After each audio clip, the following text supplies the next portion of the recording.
Hello and welcome to the Management with Impact podcast from the Department of Management at the London School of Economics and Political Science, with me, Danny Marenghi. Today I am joined by Dr. Aaron Cheng, Assistant Professor of Information Systems and Innovation in the Information Systems and Innovation Faculty Research Group. In this episode we discuss Dr. Cheng's paper, From Smartphones to Smart Students, Learning versus Distraction Using Smartphones in the Classroom, which was recently published in Information Systems Research. Aaron, welcome to Management with Impact. Before we dive into your research, could you tell our listeners a bit about yourself?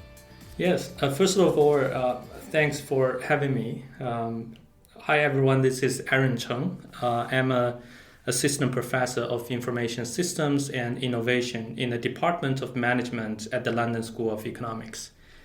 My work focuses on how digital technologies shape the way we learn, work, and make decisions, and also how organizations and society at large manage technology in critical contexts, where the stakes are very high, whether in education, healthcare, or the workplace.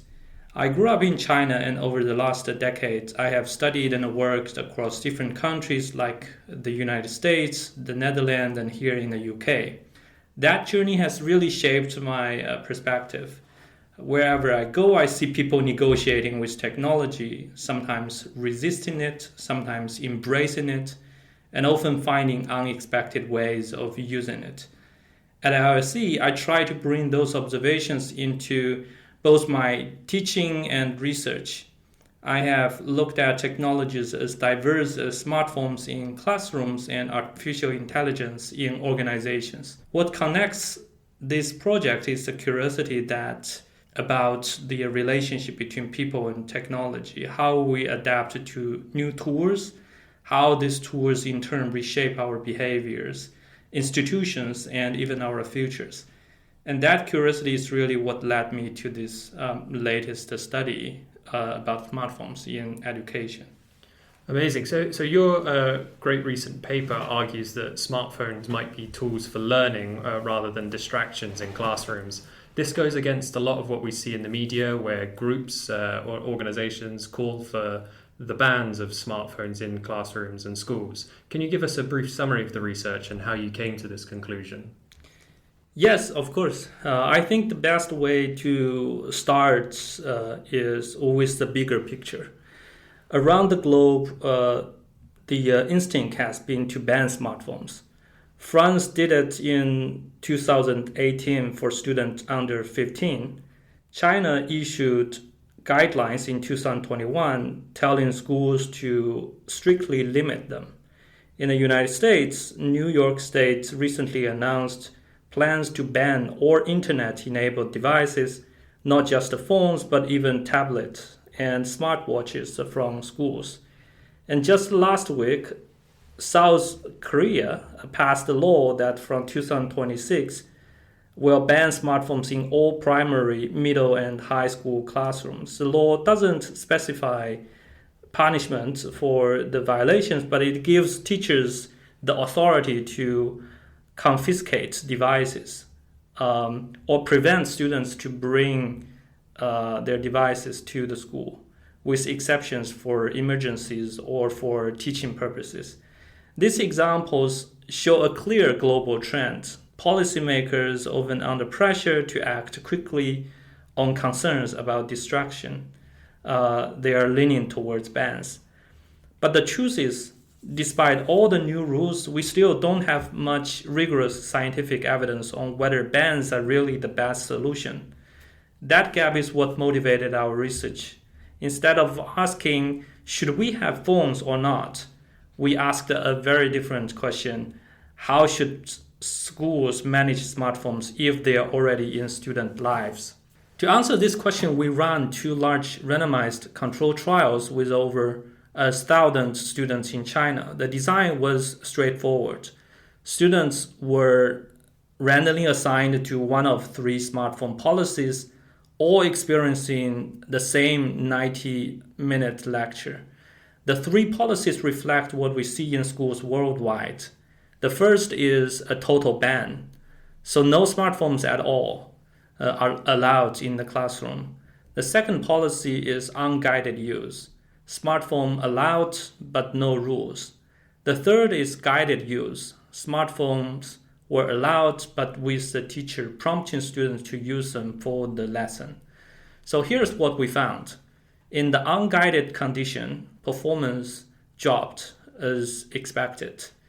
A ban did better because it removed the smartphone distractions. However, students could still drift off in other ways, like doodling or daydreaming. But the biggest gains came with guided use. When teachers gave students a reason to use their phones for learning, scores rose sharply. So, which is enough to move an average student from the middle of the class to somewhere in the top third. And the effect was even stronger for struggling students, who improved nearly 3 times more than their peers. Why? The answer lies in how students actually spend their time. Across conditions where phones allowed, they picked up their phones for about 9 minutes in a class. That behavior didn't change. What changed was the nature of those 9 minutes. Without guidance, almost all of it was wasted on distractions.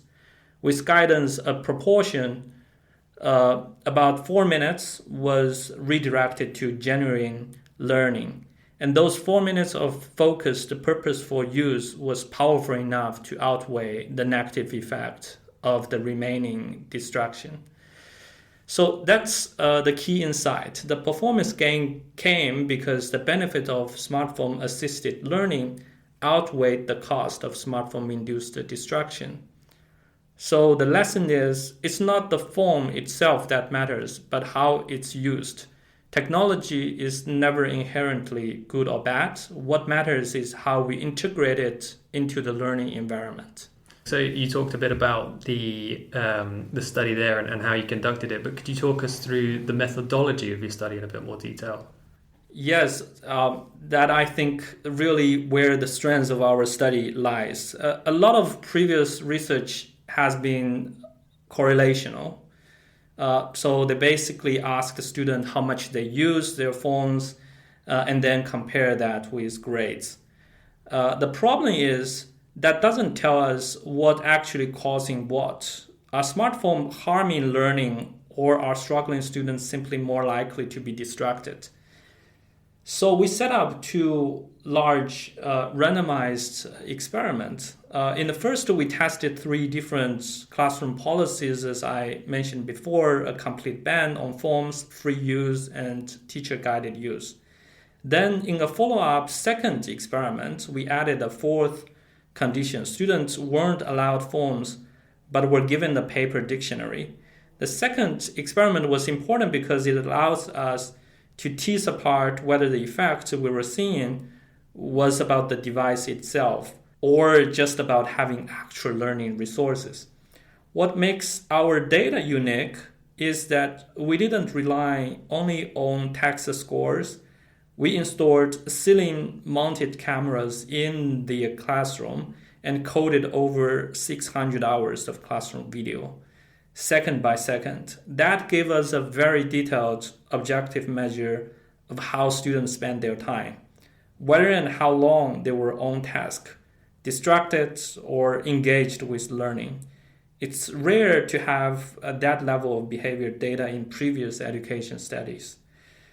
We also run a battery of robustness checks. For example, we look at whether the results might just reflect differences in teachers' style or classroom dynamics. But when we compared across teachers, the effects of the smartphone policies were consistent. That gave us confidence that what we were observing really came from the phone policies, not from one especially charismatic or strict teacher. So overall, our methodology allowed us not just to measure whether phones matter, but to understand the mechanisms.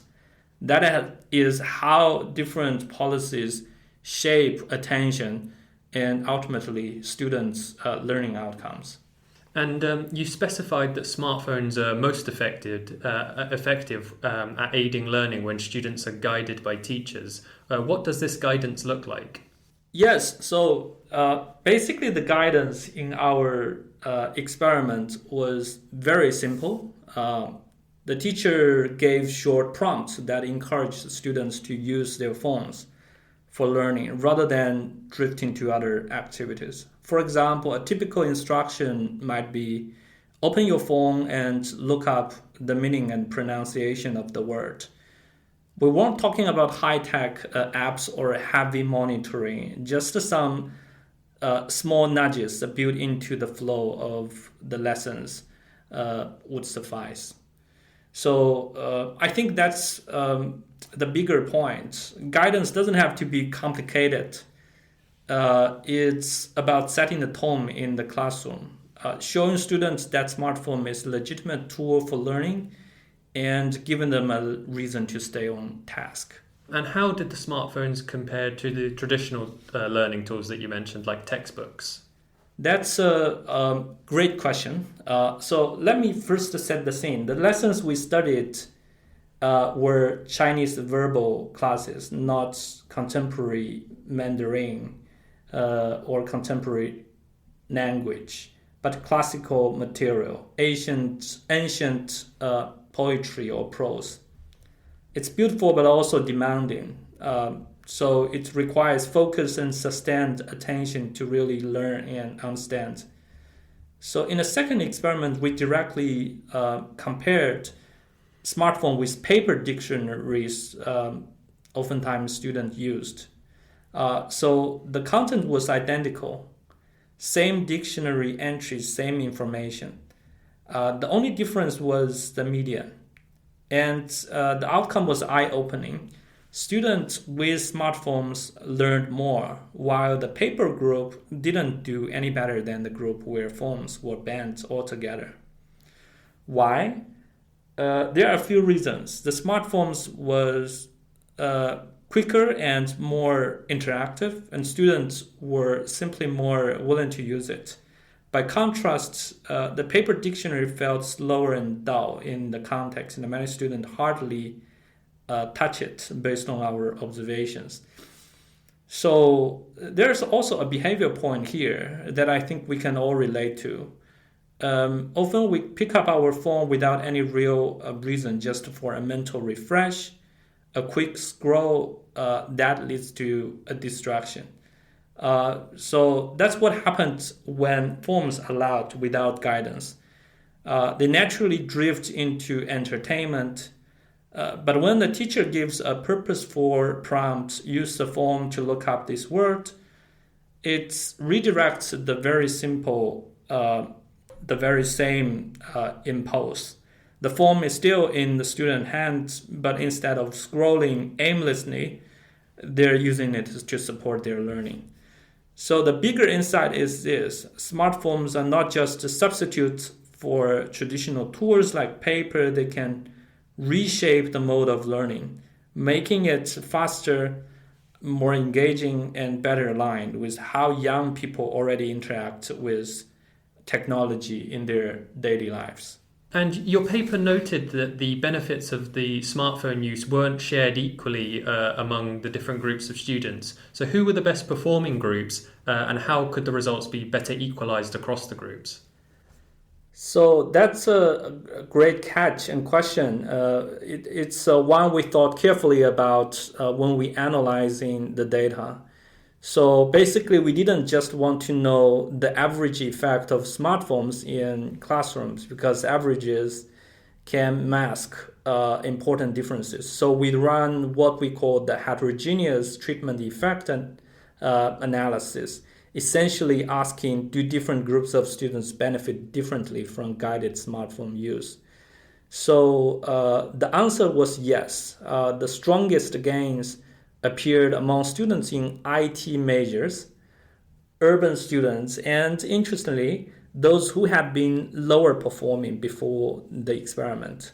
Now this paints two very different stories. For the lower performing students, it's actually a hoping finding. Guided use helped them improve almost 3 times more than their peers. That suggests smartphones, when integrated properly, can be tools for inclusion, helping weaker students catch up. But for students already comfortable with technology like IT majors or those from urban backgrounds, we saw what we sometimes call a rich get richer effect. So they were already advantaged, and guided smartphone use allowed them to pull further ahead. So what does this mean in practice? It means equity becomes the real policy challenge. If we leave things as they are, guided smartphone use could unintentionally widen existing gaps. But if we act deliberately, for example, providing digital literacy support to less tech-savvy students, investing in subject-specific apps, or giving teachers the right training, then we can turn smartphones into a tool that narrows gaps rather than deepens them. Amazing. And building on that kind of finding for different groups, your paper primarily focuses on students in the age range from 14 to 23. This is equivalent to mid-secondary school age students through to university graduate age in the UK. Do you think your findings could apply to younger students as well? Yeah, that's a very thoughtful question because age really matters here.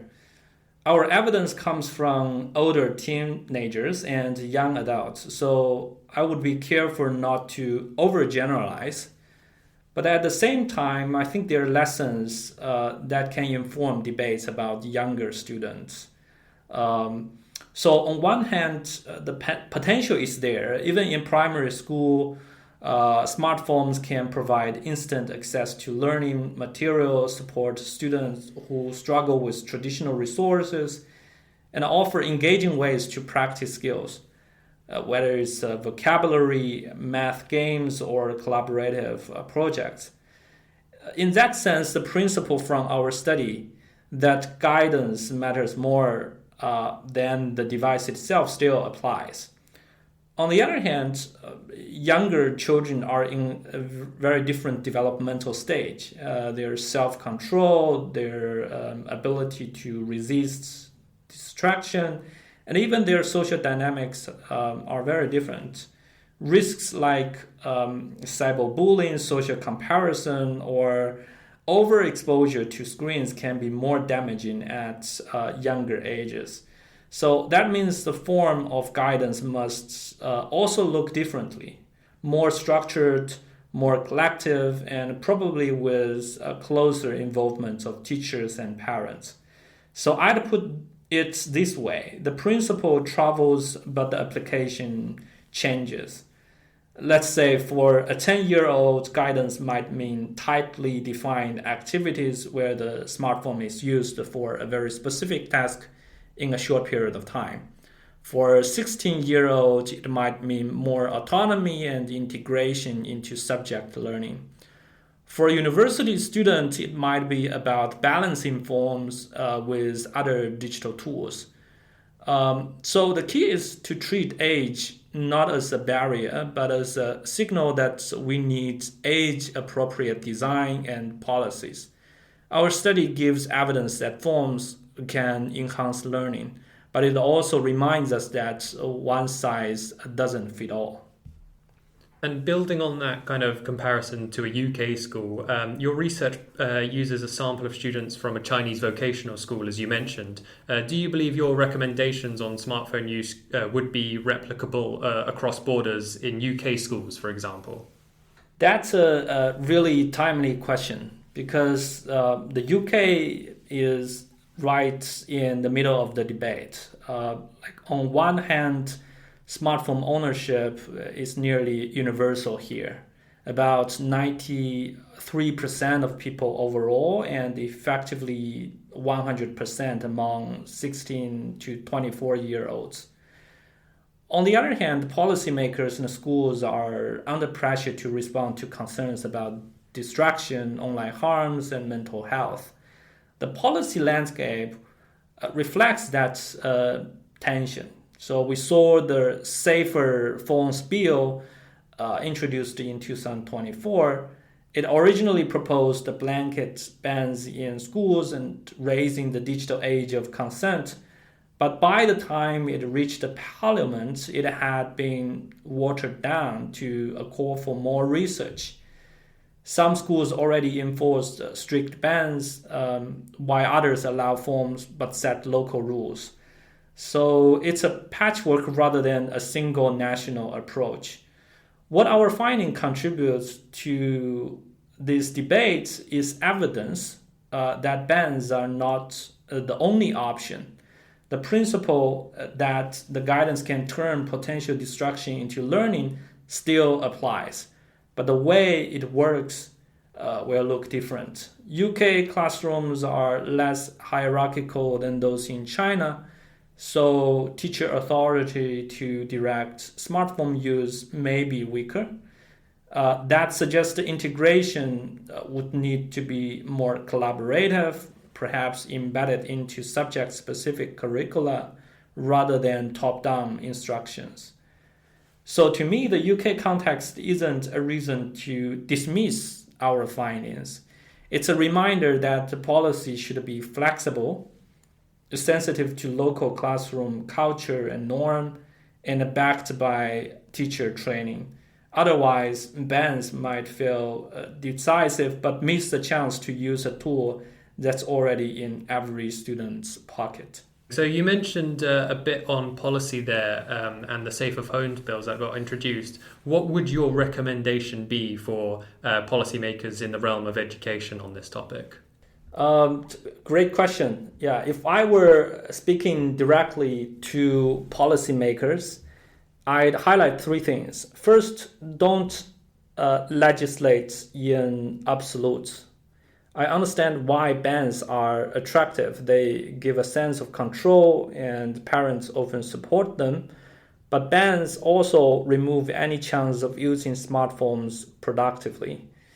So our evidence shows that with guidance, students can actually perform better.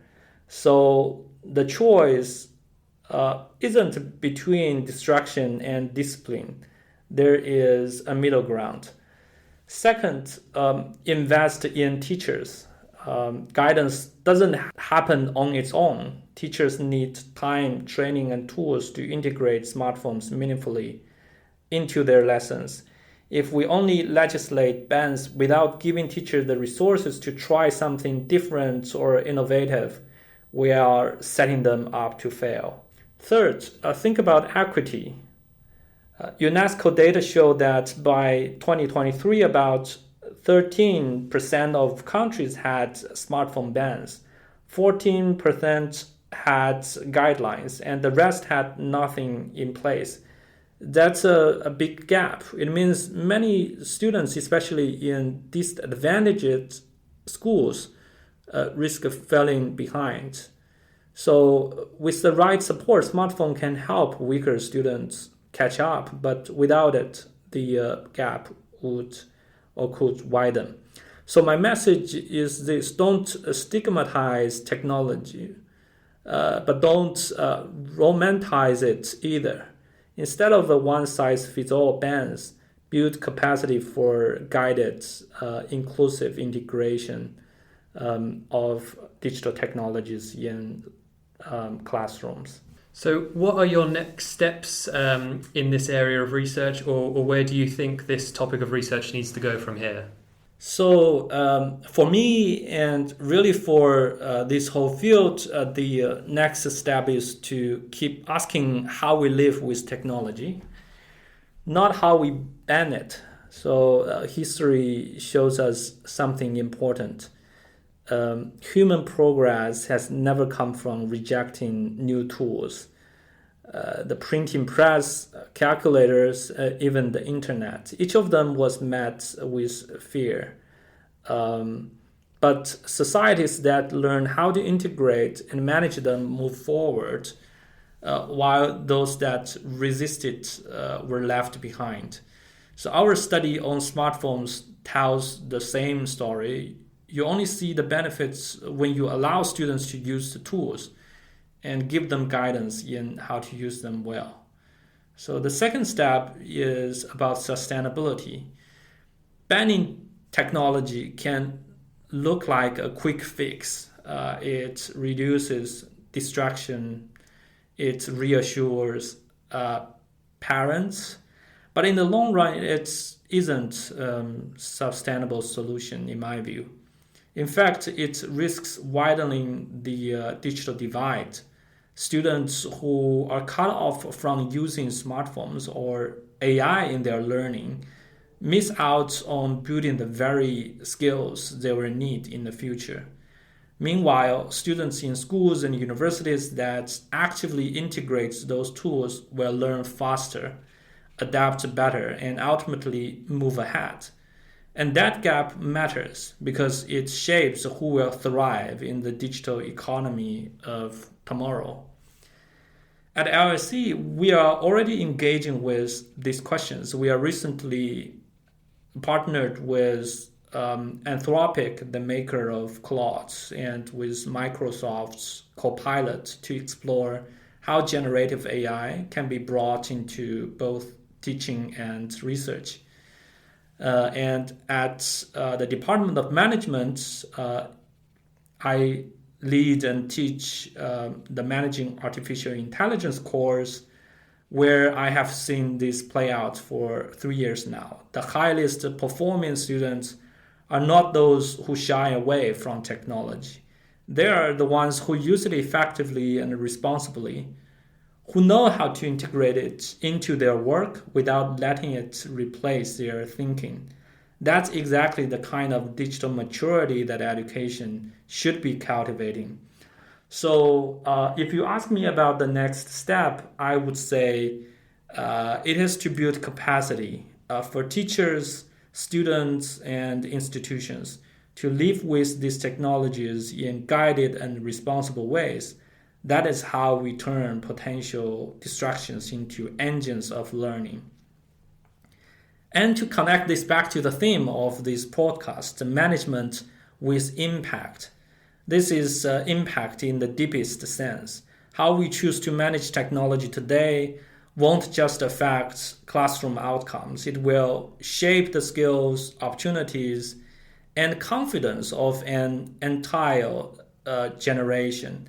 Get it right, and the impact extends far beyond education.